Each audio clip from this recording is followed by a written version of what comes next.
Hello guys, welcome back to my channel once again here on YouTube.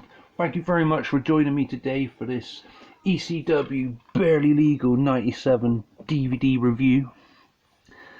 So before I get into the DVD itself, I'm going to let you guys know this was released 3 different times. So we've got this Delta release, we've got the one that came with ECW One Night Stand 2006 as a bonus disc. I'll show you what that one looks like quickly. There we go. And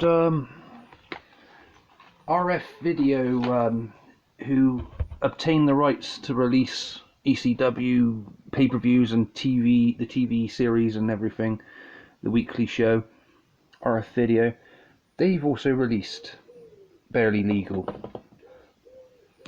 So I'll try and explain what I can about the comparison to them all. I've not actually watched the bonus WWE one, the bonus disc. I've only ever seen this version, which I'm reviewing now, and I don't own the RF Video version. But apparently the RF Video version is uncut. This one has a few things missing out of it apparently. But the WWE bonus disc with the One Night Stand version has quite a lot removed from it. I don't know whether it's like from the matches or something to do with the entrance themes with the license of the music and all that. So if you want to see it fully uncut, you've got to go for the RF Video version, which I'm still yet to pick up. RF Video. So yeah, this is the Delta release I'm reviewing today. So let's look at the cover first of all. So we have Rob Van Dam on the front, a nice looking Barely Legal logo with all the lettering all engraved into like the steel kind of sheet. It's pretty good. And then you got like the handcuffs with the 97 in, which looks pretty cool as well. Got Rob Van Dam on the cover. Sandman next to him holding a cane, sporting a Bruce Lee t-shirt, which is pretty cool. And it's strange seeing Rob Van Dam on this cover and then comparing him like nearly 10 years later to his ECW One Night Stand cover appearance. He doesn't seem to age, and you look at him now in 2021 as well, he still looks near enough the same. I think it's got something to do with them doobie snacks. It's gotta be. Crazy stuff. But yeah, let's have a look at this. So this is an 18 certificate here in the UK. I like all the flames on the bottom of the cover here. We've got the ECW Hardcore Revolution logo there as well.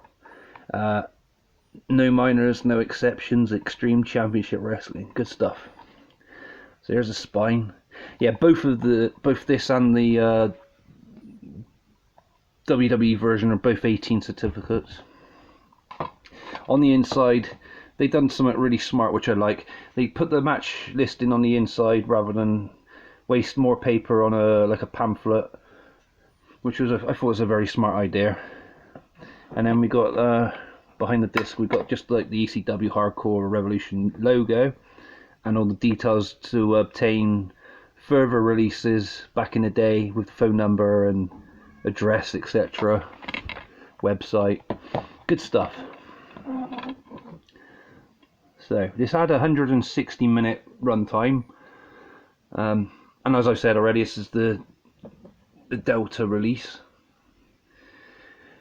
So we kick things off with the ECW World Tag Team title match, the Dudley Boys against the Eliminators. The Eliminators, Perry Saturn and John Cronus, done very well in this match. They completely annihilated the Dudley Boys. I couldn't believe how athletic both of them are, and to see Perry Saturn do a lot of jumping around from the top rope, springboard stuff, crazy, because I never really watched any of his older stuff before, and he was more of a brawler, I thought, rather than a high-flying wrestler. But watching him back in this match was pretty good. And yeah, guys, there's a few spoilers here because I've got to tell you what happens in the matches, so I'll give you a warning now. So the Eliminators picked up the victory here to win the World Tag Team Championships of ECW Really good stuff. Really good match. Highly recommend that one. It was a good opener. We had Rob Van Dam next against Lance Storm. I thought that was a good match as well. Someone that stood out for me in that match though, Lance Storm was like very hesitant of hitting Rob Van Dam with the chair when he had the chair and hitting him with chair shots. He was very weak. He's like just hitting him very, very lightly. But when Rob Van Dam was hitting Lance back with chairs, he was really brutal. He didn't hold back. He just went for it.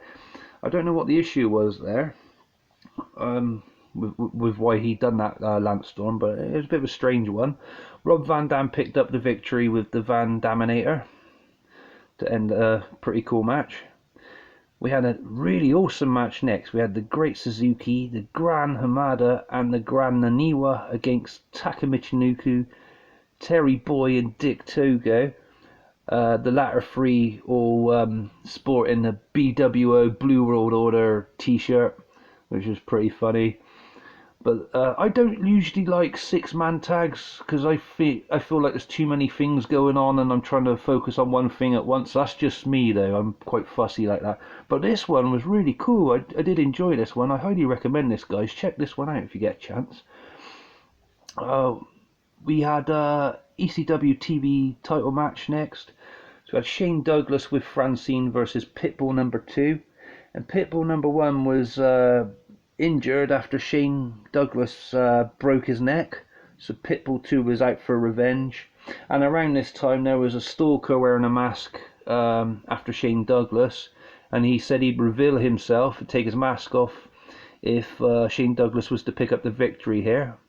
Shane Douglas and Francine were accompanied to the ring by like a riot squad, all wearing like helmets and like body armor and shit like that.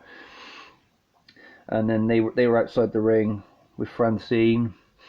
Shane Douglas picked up the victory, and the masked guy come out unmasked, and it was Brian Lee. And one of the Riot Squad members got in the ring and took his helmet off, and it was Rick Rude. So that was a bit of a strange one, strange finish, but that was an okay-ish match, I guess, guys. We had Taz against Sabu next. I've always admired Sabu's ring style. I like it when he sets the chair up to do the jump near the rope, then jump on the rope. So chair to rope to the outside. I just think to myself, wow, that guy, you know, how does he do it? All that balancing and fast stepping, but yeah, it's good, very good stuff. Good match this. Taz hitting a load of Taz plexes in this, and Taz picked up the victory, which was pretty cool. And he went to shake Sabu's hand at the end and to thank him for a good match, which I thought was really cool.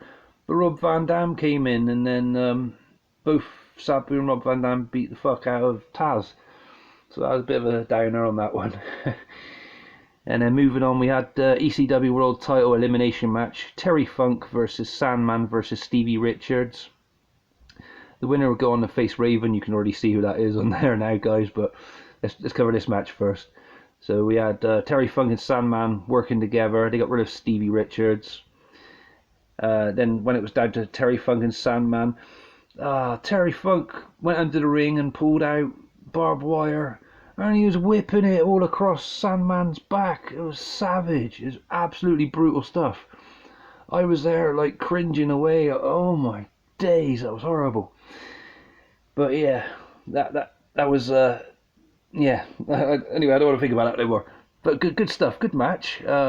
Very good stuff. Terry Funk at the age of 53 picked up the victory here and went on to face Raven. ECW World Title on the line. Raven busted Terry open so badly he bled everywhere. It was really savage. And as you would expect with these Extreme Championship Wrestling pay-per-views or events, back then, not under the WWE license obviously, they were really, really brutal stuff. Really savage times for wrestling, I think. Very good alternative for wrestling fans as well. But yeah, this is the first ever time I've watched this one, and I did enjoy it. Terry Funk managed to pick up the victory over Raven to become world champion of ECW at the ripe old age of 53. Very good stuff. So yeah, so this version, I'm gonna, like I said, I'm gonna compare them all at some point when I pick up the RF video release of this, and work out what's missing in that. But it still seemed like a good pay-per-view, like minus whatever was missing. I won't know until I've obviously watched the other version of it, or the other two versions, and see what's missing from the WWE one as well, and I'll let you guys know when I get the RF video version. But Barely Legal 97 gets an awesome 8 out of 10 for me. Very good stuff. Good way to start their pay-per-views off, ECW. It's a shame they only lasted a short amount of time with the pay-per-views because of financial problems and that. But yeah, I really enjoyed it. Highly recommend it, guys. Good stuff.